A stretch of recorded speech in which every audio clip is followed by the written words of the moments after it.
అందరికీ నమస్తే అండి. అమెరికా అధ్యక్షుడిగా డొనాల్డ్ ట్రంప్ రెండోసారి జనవరి 20వ తేదీన బాధ్యతలు స్వీకరించారు.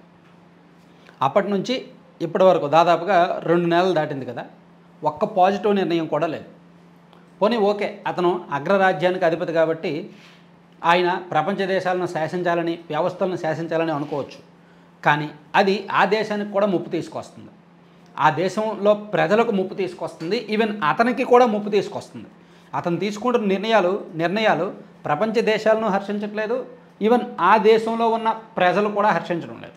నిన్న ట్రంప్ దిగిపోవాలని, ట్రంప్కు వ్యతిరేకంగా లక్షలాది మంది జనం అమెరికాలో వీధుల్లోకి వచ్చారంట. అమెరికాలోని ప్రధాన నగరాల్లో, కాలిఫోర్నియా, న్యూయార్క్ లాంటి ప్రధాన నగరాల్లో, ఈవెన్ చిన్నపాటి మిడిల్ నగరాల్లో కూడా, టైర్ 2 సిటీస్లో కూడా లక్షలాది మంది, మొత్తం ఓవరాల్గా దేశం మొత్తం మీద 5 లక్షల మంది ఒకేసారి రోడ్డు ఎక్కారంటే అమెరికా చరిత్రలోనే ఇదో అరుదైన ఘట్టం అనమాట. వీళ్ళందరూ కూడా డొనాల్డ్ ట్రంప్ దిగిపోవాలని ఆయనకు వ్యతిరేకమే. ఎందుకంటే పరిస్థితులు బాలేవు.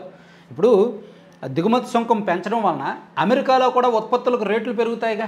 ఇప్పుడు మన దేశం నుంచి ఫార్మా వెళ్తోంది, ఒక ట్యాబ్లెట్ ఇక్కడ నుంచి అక్కడికి వెళ్తోంది రూపాయిది, అక్కడికి వెళ్ళాక దిగుమతి సుంకం పెంచితే వీళ్ళు రేట్లు పెంచుతారు. అలా పెంచడం వలన అక్కడ రేటు పెరుగుద్ది కదా, వాళ్ళకే నష్టం కాదు.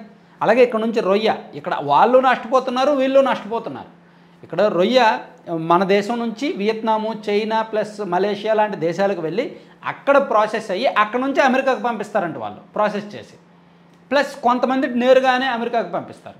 సో దీనివలన ఈ దిగుమతి సుంకం పెంచడం వలన అక్కడ రేట్లు పెరుగుతున్నాయి, వాళ్ళు కొండ మానేస్తున్నారు. సో వాళ్ళకి కొనాలంటుంది కానీ కొనలేరు, వీళ్ళకి ఇక్కడ స్టాక్ ఉండిపోతుంది. సో దీనివలన వీళ్ళు నష్టపోతున్నారు, అక్కడ ఆ ప్రజలు నష్టపోతున్నారు, మధ్యలో ఇతర దేశాలు దెబ్బతింటున్నాయి.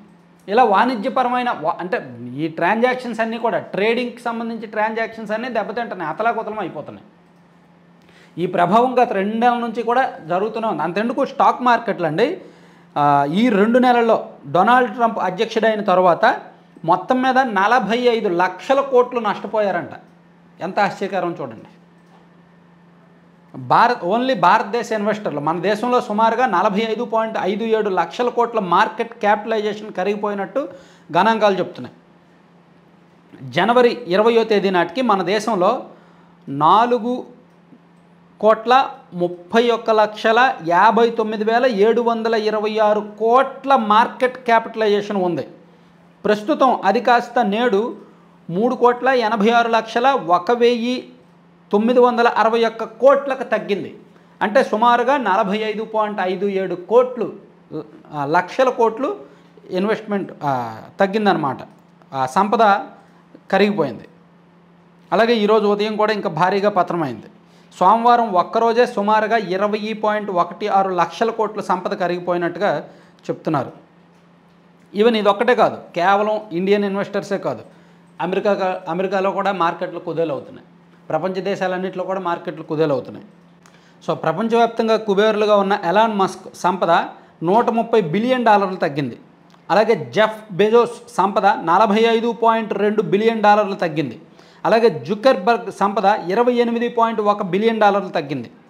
అలాగే బెర్నాల్డ్ ఆర్నాల్డ్ సంపద $18.6 బిలియన్, బిల్ గేట్స్ సంపద $3.38 బిలియన్. ఇదంతా కూడా మైనస్ అయ్యారు, తగ్గారు కేవలం ఈ సంవత్సరంలోనే, ఈ 2 నెలల వ్యవధిలోనేనమాట. సో ఒకవైపు ఈ కుబేర్లందరూ కూడా సంపద కోల్పోతున్నారు. ప్రపంచవ్యాప్తంగా అలాగే ఉంది పరిస్థితి. దీంతోపాటు సాధారణ ప్రజలకు రేట్లు పెరుగుతున్నాయి. ఇక్కడ వాళ్ళు మన దేశంతో సహా అనేక దేశాల నుంచి అమెరికాకి ఎక్స్పోర్ట్ చేసేవాళ్ళు, వాళ్ళ దగ్గర ఉన్న స్టాక్ ఏం చేయాలో తెలియట్లేదు. ఇలా ప్రపంచవ్యాప్తంగా ఉన్న స్టాక్ మార్కెట్లు కుదేలవ్వడం, ట్రేడ్ వర్గాలు నష్టపోవడం, ఉత్పత్తులు కూడా ఉండిపోవడం, అక్కడ ప్రజలకు కూడా, అమెరికాలోని ప్రజలకు కూడా సరైన ధరలకు అందకపోవడం, ఇవన్నీ చూస్తే ఖచ్చితంగా ట్రంప్ పిచ్చి నిర్ణయం తీసుకున్నాడు. సో అతని పిచ్చి నిర్ణయం కారణంగా ఇంతమంది ఇబ్బంది పడుతున్నారు అని, పిచ్చి ట్రంప్ దిగిపో, వెర్రి ట్రంప్ దిగిపో, నీకు ఏమైనా పిచ్చి పట్టిందా, ఎందుకు ఇలా ప్రవర్తిస్తున్నావు, ఎందుకు ఇలా నిర్ణయం తీసుకుంటున్నావు అని చెప్పి అతనికి వ్యతిరేకంగా నినాదాలు చేస్తూ నిన్న రోడ్డెక్కారనమాట జనం.